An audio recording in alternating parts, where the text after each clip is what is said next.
Law of attraction कहलाता है। अच्छा सोचते हैं अच्छा होता है तो अच्छा होता है। बुरा सोचते यूनिवर्स टॉक्स टू यू। मैंने लोगों को ये कहते हुए सुना है, आई एम रियली सॉरी, कि मेरा थूकने को दिल चाहता है मुझ पे। क्यों कहा गया है कि अपने दुश्मन के साथ भी भला करो? हमें डर किस बात का है, खौफ किस बात का है? अच्छा सोचो, अच्छा होगा। हम कितना रोते हैं, कितना परेशान होते हैं जब हम किसी से प्यार करते हैं और हम उससे अलग हो जाते हैं, या उसकी जुदाई में होते हैं, या उसे मांग रहे होते हैं, तो हम रो रो के अल्लाह मियां से दुआएं मांगते हैं कि अल्लाह मियां हमें वो दे दे, अल्लाह मियां हमें।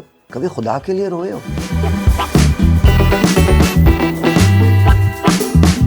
जी भाई, अस्सलाम वालेकुम। अस्सलाम वालेकुम जी, अस्सलाम वालेकुम। बहुत बहुत शुक्रिया। सबसे पहले तो बहुत शुक्रिया देखने का और पॉडकास्ट को अप्रिशिएट करने का। बहुत बहुत शुक्रिया। प्लीज़ सब्सक्राइब कीजिए और साथ साथ बेल आइकन को प्रेस कीजिए ताकि आपको पर्सनलाइज वीडियो मिल सकें। आपको अगर हमारी वीडियो पसंद आती है तो उसको शेयर ज़रूर करें। Thank you very much. बहुत बहुत शुक्रिया जी। अस्सलाम वालेकुम। अच्छा वालेकुम। हाँ जी। अच्छा, अपने टॉपिक शुरू करने से पहले एज यूजुअल मुझे 2-3 सवाल हैं। अच्छा, ये मुझे बताएं, जो आपके जहन में होता है, अगर आपकी पॉजिटिव सोच रहे हैं तो वही आपकी लाइफ में शुरू होता है, और अगर नेगेटिव सोचते हैं तो नेगेटिव ही होना शुरू हो जाता है? देखिए, लॉ ऑफ अट्रैक्शन कहलाता है ये माइंड साइंसेस की एक डेफिनेशन है जिसे लॉ ऑफ अट्रैक्शन कहते हैं। मेडिकल में से प्लेसिबो इफेक्ट भी कह देते हैं। बहुत सारी और चीज़ सिमिलर होते हैं। प्लेसिबो इफेक्ट भी सिमिलर होता है लॉ ऑफ अट्रैक्शन, लेकिन लॉ ऑफ अट्रैक्शन पूरी दुनिया उसको जानती है।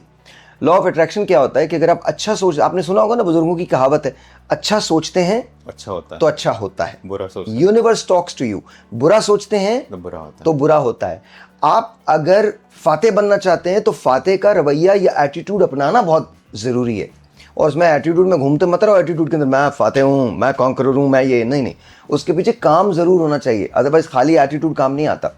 तो लॉ ऑफ अट्रैक्शन जो है वो पूरी, देखें, मैं आपको एक छोटी सी मिसाल देता हूँ और समझें कि आप लाइफ में कहीं जाना चाहते हैं। आप लेट्स से कि आप अज़रबैजान जाना चाहते हैं, बाकू जाना चाहते हैं। अचानक से आपको लगता है कि जी बाकू की चीज़ें जो हैं आपको सामने नज़र आना शुरू हो गई हैं ना, ठीक है। तो ये माइंड मैपिंग होती है। ये माइंड मैपिंग जो होती है ये रिलेट कर जाती है किस चीज़ से?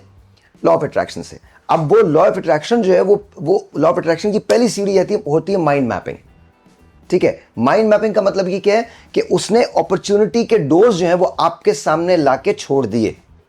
माइंड साइंसेस के अंदर इमेजिन करें कि आप कह रहे हैं कि जी मैंने बाकू जाना है, और आपने डेट दे दी, मैंने फरवरी 2026 के अंदर बाकू जाना, ठीक है। अब उसने, जब आप ये सोचते हैं तो अचानक से आप अपनी यूट्यूब खोलें, अचानक से आपको बाकू के, अज़रबैजान के, इसके उसके वीज़ा कैसे मिलता है, कहाँ रहना है, आपको होटल कौन सा चाहिए, कितना पैसा आपका लगता है, ये वो सारे के सारे आपके पास आना शुरू हो जाते हैं। अब ये आप पे डिपेंड करता है कि आप उस मैपिंग का सहारा लेते हुए किस तरह से आगे प्रोसीड करना चाहते हैं। तो लॉ ऑफ अट्रैक्शन ये होता है कि कायनात, जब तुम किसी चीज़ को पाने की ख्वाहिश करते हो, और ख्वाहिश जितनी शिद्दत के साथ होती है, कायनात उसी तरह से आपसे बात करती है। Universe talks to you. तो देखें, बिकॉज सारा तो खेल एनर्जी का है।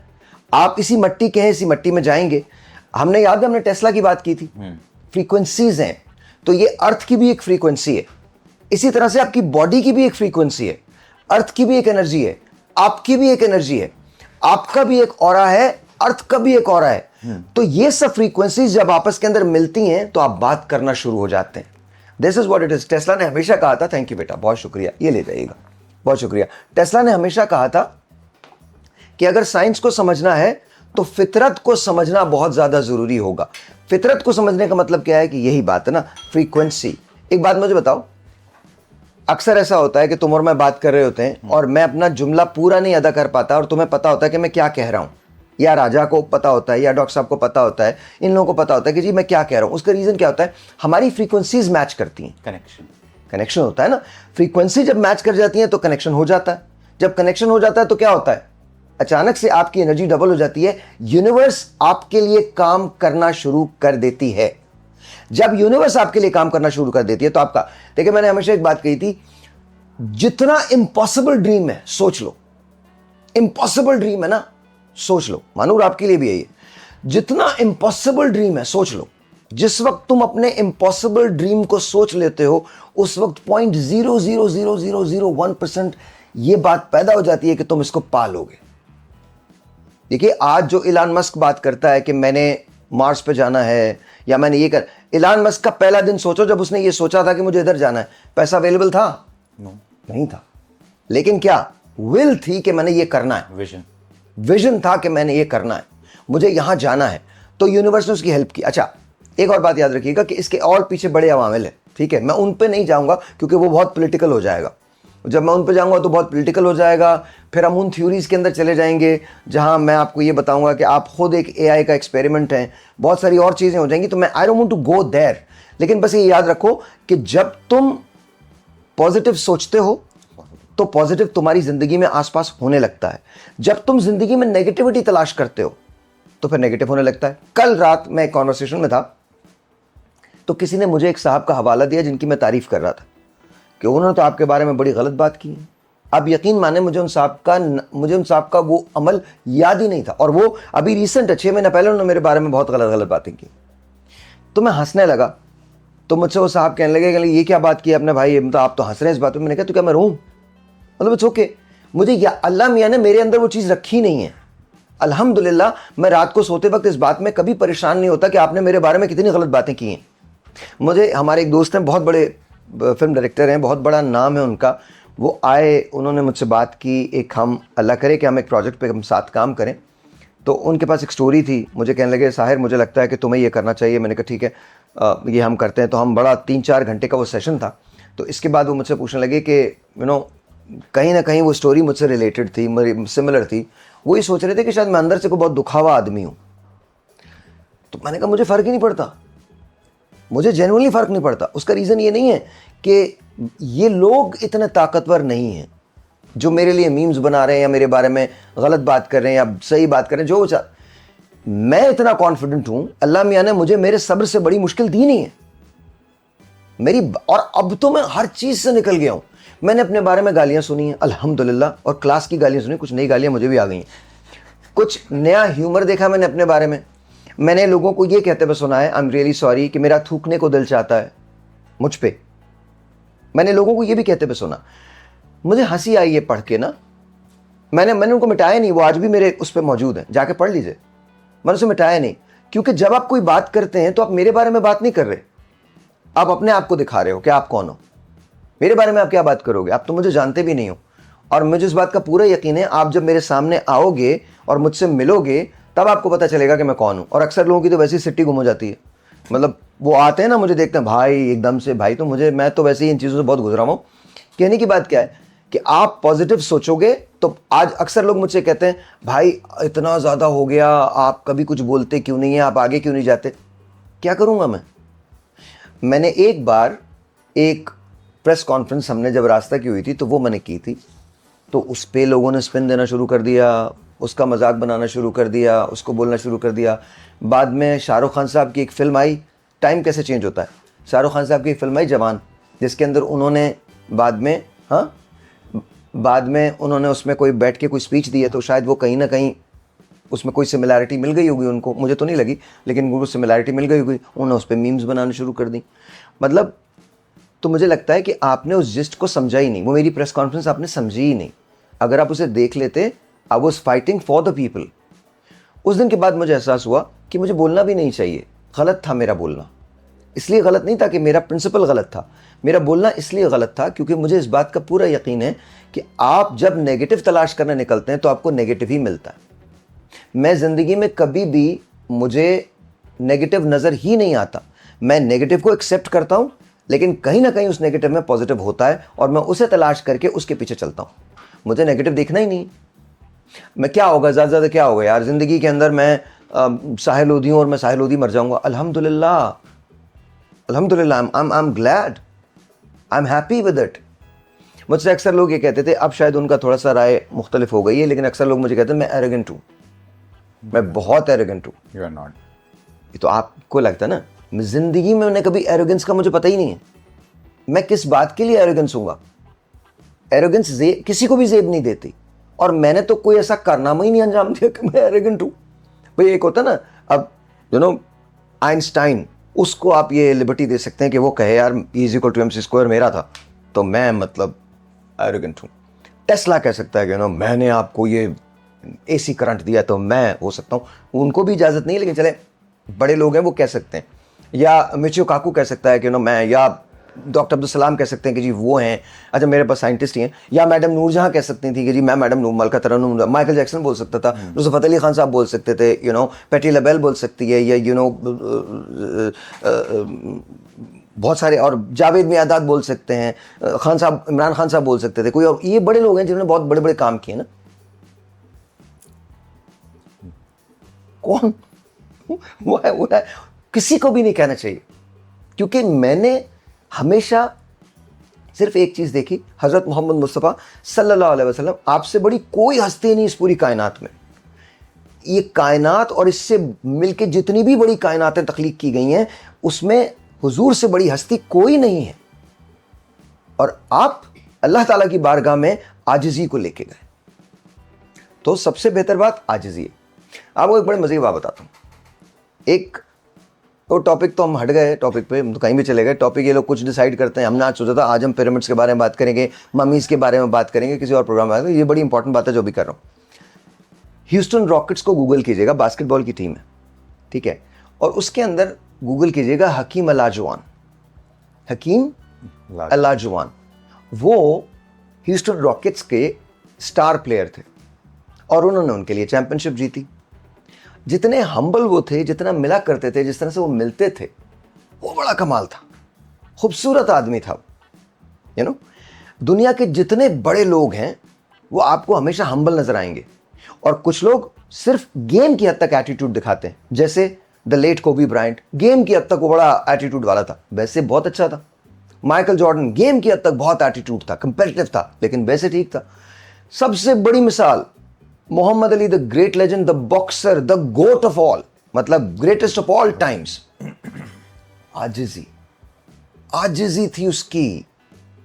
वो तो सिर्फ एक खेल था ना, सामने का एक शनानिगन था, ओ आई एम अली और आई एम ओ, नमाज, लोग और लोगों के लिए काम। एक और मैं हवाला दूंगा, इसको किसी और तरफ मत ले जाइएगा, लेकिन हवाला मैं आपको दे रहा हूं। आजिज़ी कितना कमाल करती है। ईरानी सदर थे अहमद-ए-नजाद, जब ख़त्म कर दिया उन्होंने अपना रेन, वो पढ़ाने जाते थे, बस में जाते थे। कुछ प्रॉब्लम नहीं है, कोई तो आपको तो होना ही नहीं चाहिए ये। आपको तो ये जेब ही नहीं देता आपको कि आप अपने आप को कुछ समझे। तो बहुत सारे लोग मुझे कहते थे कि एरोगेंट है वो, तो बात क्यों बात नहीं करूँगा मैं, किस लिए बात नहीं। आपने कभी, मैंने इतना काम किया, इतना काम किया, इतना काम किया, इतना काम किया, 23-22 साल हो गए, 20 साल से ज़्यादा हो गया मुझे काम को, 2005 2025 20 साल 21 साल हो गए मुझे काम करते हुए, इतने साल हो गए ना, ठीक है। आपको क्या मैं नज़र नहीं आया? मेरा बहुत काम है, लेट नाइट शोज़ मेरे बहुत हैं। मैं I started the late night shows after Zia Mohyeddin साहब। ज़िया साहब ने सबसे पहले किया था, उसके बाद मैंने शुरू किया late night shows. Morning shows में तारड़ साहब के बाद पहला मैं मर्द था जिसने मॉर्निंग शोज़ किए, ठीक है। आई एम नॉट सेइंग मैं अच्छा था या बुरा था, लेकिन मैंने ज़िंदगी में कभी स्क्रिप्ट यूज़ नहीं किया, मैं IFB नहीं लगाता, कोई मुझे इंस्ट्रक्शंस नहीं दे रहा होता, मैंने जो करने की कोशिश की, खुद करने की कोशिश की। अगर आपको लगता है कि मुझ में कोई टैलेंट नहीं था तो भी आई एम हैप्पी, लेकिन अगर आपको ये लगता है कहीं थोड़ा बहुत मुझ में टैलेंट था तो भी आई एम हैप्पी। तो मुझे नहीं लगता कि आप जब ये सोचते हैं लाइफ के अंदर कि आपको पॉजिटिव होना है, तो उसके लिए आपको किसी भी किस्म के किसी मिशन की ज़रूरत होती है। आपका मिशन ही होना चाहिए that you should be very positive about life. ज़िंदगी में जब आप अच्छा सोचते हैं तो अच्छा होते हैं। देखिए, क्यों कहा गया है कि अपने दुश्मन के साथ भी भला करो, दुश्मन को भी मेरिट पे परखो। माफ़ी को क्यों कहा गया है कि वो बदले से बेहतर है? उसके रीजंस हैं यार, वो नॉट लाइक दैट। हमारे नबी ने हमें जो तरबियत दी है वो ये दी ही नहीं है कि हम लोगों में डिफरेंस पैदा करें। देखिए, नबी करीम हज़रत मोहम्मद मुस्तफ़ा सल्लल्लाहु अलैहि वसल्लम की जो तरबियत है वो क्या है? आपने क्या फरमाया? आपने अपने आखिरी खुतबे में ये फरमाया था, किसी गोरे को किसी काले पर, किसी अरबी को किसी अजमी पर, किसी बदू को किसी गैर बदू पे कोई फौकियत नहीं है। इस्लाम ने सबको बराबर कर दिया था, और फैसला तुम में से बेहतर वो है जिसका तकवा बेहतर है, अल्लाह ताला का। और तकवे का डिसाइड कौन करेगा? खुदा डिसाइड करेगा। अमल जिसका बेहतर है, अमल डिसाइड करेगा, खुदा करेगा। इन्नमा अमालु बिन्नियात, अमलों का दारो मदार नियतों पर है। अगर नियत दुरुस्त है और अमल तुमने नहीं किया तो भी हमने तुमको सवाब दे दिया, लेकिन जब तक तुम गुनाह नहीं करोगे हम तुम्हें उसका अजाब नहीं देंगे। ये मेरा रब है। यू नो, क्यों हम परेशान होते हैं कि हमारा कोई नहीं है? हम इतने फिक्र में होते हैं, इतने फिक्र में होते हैं, ये हमसे बिछड़ गया। ये नोट कीजिएगा बात, बड़े मज़े की बात है। पता नहीं यार मैं कितने दिन हूँ आपके साथ, कितने दिन नहीं हूँ। मैं चला जाऊँगा तो आप इसी के बारे में ना ऐसे निकाल निकाल के आप लोग पता नहीं क्या क्या बनाएंगे मेरे बारे में, पता कौन सा फलसफी बच्चा था जो छोड़ गया, कुछ बकवास, ये सारी बकवास है। जो कुछ मैं आपको दे रहा हूँ उससे पहले भी बहुत सारे लोगों ने कही है और मेरे बाद भी बहुत सारे लोग कहेंगे। ये पढ़ने लिखने से आता है, लोगों में बैठने से आता है, तो मैं उन्हीं की बातें आप तक आगे पहुँचा देता हूँ। लेकिन अब जो बात मैं कर रहा हूँ बड़ी इंपॉर्टेंट है। हम कितना रोते हैं, कितना परेशान होते हैं जब हम किसी से प्यार करते हैं और मुझसे अलग हो जाते हैं या उसकी जुदाई में होते हैं या उसे मांग रहे होते हैं, तो हम रो रो के अल्लाह मियाँ से दुआएं मांगते हैं कि अल्लाह मियाँ हमें वो दे दे, अल्लाह मियाँ हमें। कभी खुदा के लिए रोए हो जिसने तुम्हें उससे मिलाया, जिसने तुम्हें ये बीनाई दी, जिसने तुम्हें ये समात दी, जिसने तुम्हें ये सूंघने की हिस्स दी, जिसने तुम्हें सबसे बढ़ के ये जान दी। फिर उससे बढ़ के भी अगर तुम कहते हो वो तुम्हारी जान से ज्यादा है, वो लड़की जिससे तुम प्यार करते हो, वो लड़का जिससे तुम प्यार करते हो, या वो चीज जो तुम्हें चाहिए, उसने वो ख्याल तुम्हारे दिल में डाला। हम आज तक ना ये कहते हैं कि मुझे मोहब्बत हो गई, वो मुझे नहीं मिली एंड ऑल दैट। इमेजिन करो कि इस पूरी दुनिया में, खरबों की दुनिया में, कोई एक था जो तुमसे कभी मिला और उससे तुम्हारा दिल मिल गया। ये प्योरिटी है जिंदगी की। जिंदगी को रिश्तों में तलाश मत करो, रिश्तों में तलाश मत करो, खो जाओगे, खो जाओगे। हां, कभी कभी बगैर रिश्ते की जिंदगी मिल जाया करती है। तुम्हारा रब से क्या रिश्ता है? तुम उसके बंदे हो, वो तुम्हारा खालिक है। लेकिन वो क्या कहता है? वो कहता है कि मैं तुम्हारी शहरग से ज्यादा करीब हूं। शहरग को काटो तो खून हो जाता है ना, मर जाते हैं आप। वो उससे ज्यादा करीब है। वो क्या कहता है? मैं तुम्हें 70 माओं से ज्यादा प्यार करता हूं। अच्छा, हम जुर्म कहां करते हैं? जहां कोई नहीं देख रहा, हम जुर्म करते हैं ना। लेकिन खुदा क्या कहता है? मैं चारों तरफ हूं। तो आप तो छुप सकते ही नहीं हो। वो आपके भीतर को, आपके अंदर को आपसे बेहतर जानता है। इसीलिए कहता है अमलों का, समझो, अमलों का दारोमदार नियतों पर है। नियत कर लो अच्छे की, सवाब मिल जाएगा। और गुनाह सवाब के चक्कर में भी मत पड़ो। बड़े मजे का वाकया, बड़े मजे का वाकया। हज़रत राबिया बसरी सब जानते हैं। एक रोज चली, एक हाथ में कोयला, एक हाथ में पानी। भेजा गया फरिश्तों को, रोकिए, पूछिए कि क्यों। कहली मैं इस कोयले से जन्नत को मिटा दूंगी, जला दूंगी, और इस पानी से दोज़ख को बुझा दूंगी। कहा क्यों? ताकि कोई इस शौक में इबादत ना करे कि उसे जन्नत मिलेगी, और इस खौफ में इबादत ना करे कि वो दोज़ख में जाएगा। ये ईमान है, ये ईमान है। अल्लाह ताला यहां है, अल्लाह ताला यहां है, अल्लाह ताला यहां है, अल्लाह ताला शहरक से ज्यादा करीब है। किससे छुप रहे हैं हम? अल्लाह ताला ने रिस्क अपने हाथ में रखा है, बंदों के हाथ में नहीं दिया, वरना बंदा बंदे को मोहताज करता था। इकबाल ने कहा था, बंदा हो साहबो मोहताजो गनी एक हुए।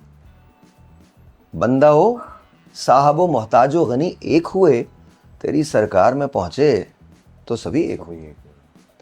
एक ही सफ में खड़े हो गए महमूद और अयाज। बादशाह और गुलाम एक ही, जब जमात होती है तो क्या, एक ही सफ में खड़े हो गए महमूद और अयाज। न कोई बंदा रहा, न कोई बंदा नवाज। न कोई बंदा रहा, न कोई बंदा, यानी बंदे को नवाजने वाला, क्योंकि नवाजने वाला तो अल्लाह मियां है। हम तो उसकी दी हुई चीज से लोगों को दे रहे होते हैं। आप किस बात के लिए फख्र कर रहे हैं? आपको फख्र इस बात पे करना चाहिए कि वो आपका रब है और आप उसके मानने वाले हैं। आपको फख्र इस बात पे करना चाहिए हजरत मोहम्मद मुस्तफ़ा सल्लल्लाहु अलैहि वसल्लम की आप उम्मत हैं। आपको फख्र इस बात पे करना चाहिए कि कुरान करीम आपकी हिदायत के लिए मौजूद है। आपको फख्र, अब आप इमेजिन करें, मैं इकबाल को लेके आता हूं फिर दोबारा, यूं तो सैयद भी हो, मिर्जा भी हो, तुम सभी कुछ हो, बताओ मुसलमान भी हो। मैंने वो पहला वो मिसरा मुकम्मल नहीं किया, लेकिन आप सोचिए, हम सब कुछ हैं, क्या मुसलमान हैं? और अगर मुसलमान हैं तो फिर शनाख्त की कोई और चीज नीड है? कोई और नीड है? नहीं है ना। अब आप इमेजिन कीजिए कि मक्का मुकर्रमा में या मदीने में एक मीटिंग होती है और वेस्ट पूरा पागल हो जाता है, ठीक है। अब इमेजिन करें जो इकबाल ने कहा है, एक हो मुस्लिम हरम की पासबानी के लिए, एक हो मुस्लिम हरम की पासबानी की, और ये जरूरत है इस बात की, नील के साहिल से लेकर ताबा के काशगर। तो आप ये सोचें, हमें डर किस बात का है, खौफ किस बात का है? अच्छा सोचो, अच्छा होगा, कसम से अच्छा होगा। बुरा तुम्हारे साथ कुछ नहीं हो सकता, तुम्हारा रब तुम्हारे साथ है, जिसके साथ रब है। जब फलस्तीन की तारीख लिखी जाएगी, क्या लिखा जाएगा? नेतन्याहू को जूते पड़ेंगे और जो शोहदा हैं वो हमेशा याद रखे जाएंगे। ये तारीख लिखी गई है। नेतन्याहू को जगह नहीं मिलेगी। आज इसराइल में इसराइली हुकूमत के खिलाफ प्रोटेस्ट होते हैं, आज यहूदी इसराइली हुकूमत के खिलाफ बात करते हैं, आज यहूद खड़ा हुआ है मुसलमानों के साथ, क्रिश्चियंस के साथ प्रोटेस्ट करने में। हॉलीवुड के एक्टर्स 1200 लोग प्रोटेस्ट कर रहे हैं, फ्री पैलेस्टाइन। पाकिस्तान से लेकर दुनिया के किसी मुल्क में चले जाएं, फलस्तीन के नाम के डंके बज रहे हैं। और वो दिन दूर नहीं है जब ये 2 स्टेट सोल्यूशन पे आएंगे, इनको आना पड़ेगा। लेकिन इन्होंने चूज करना है कि हिस्ट्री में आपने कहां जाना है। हुर ने क्या चूज किया था? हुर ने हुसैन को चूज किया। क्या हुआ? आज तक है। वहां के थे वो, और यहाँ पे वहां के थे, फैसला किया कि मुझे यहां होना है। तो तारीख में आपको डिसाइड करना होता है कि आप कहां जाएंगे। जब आप तारीख में डिसाइड कर लेते हैं कि आप यहां जा रहे हैं, तो फिर तारीख आपको याद रखती है। आखिरी बात, कभी मत घबराइए इस बात से कि आप मर जाएंगे। हम पैदा हुए हैं तो मौत ने भी आना है। कभी मत घबराइए इस बात से कि थोड़ी सी मुश्किलात है। कसम खुदा की, आप खुदा के बंदे हैं, उसकी बारगाह में जाएंगे। मैं आपको ना अगले किसी वक्त में ना नियर डेथ एक्सपीरियंस बताऊंगा। मैं 2 मरतबा 3 मरतबा मुझे नियर डेथ एक्सपीरियंसेस हुए हैं और मैंने क्या फील किया वो बताऊंगा। किसी वजह से मैं ये बात बोल रहा हूँ, जब आप उसकी बारगाह में जाएंगे तो वो आपसे किसी के बारे में सवाल नहीं करेगा, वो आपसे आपके बारे में सवाल करेगा। कभी मत घबराओ, कसम से कभी मत घबराओ। अगर तुम ये सोच रहे हो तुम्हारे साथ ज़िंदगी में अच्छा नहीं हो रहा, मैं कसम खा के कह सकता हूँ बहुत अच्छा होगा। सिर्फ अल्लाह ताला पे यकीन रखो, अपने आप पे यकीन रखो, काम करो, दूसरे का बुरा ना चाहो और बस मेहनत करो।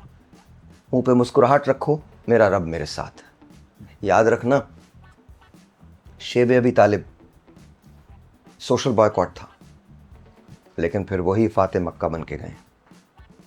ठीक है, वो जो कायनात की इज्जत है, नऊज़ुबिल्लाह मिन ज़ालिक, लोगों ने वहां इल्ज़ाम तराशियां की थी। फिर उसके बाद क्या हुआ? आपने माफ़ फरमाया सबको कि आज बदले का नहीं, आज माफ़ी का दिन है। तुम में से वो जो कलमा पढ़ ले माफ़ी है, तुम में से वो जो घर के दरवाजे बंद कर ले माफ़ी है, तुम में से वो जो अबू सुफियान के घर पनाह ले ले उसकी माफ़ी है। मेरे नबी करीम हज़रत मोहम्मद मुस्तफ़ा सल्लल्लाहु अलैहि वसल्लम ये उन्होंने कहा। तुम इमेजिन करो, हम उस नबी की उम्मत हैं, हमें फिक्र करने की ज़रूरत है। Think positive, life will change. फिर किसी ब्लॉग में मुलाकात होती है, तब तक के लिए खुदा हाफिज़। Thank you.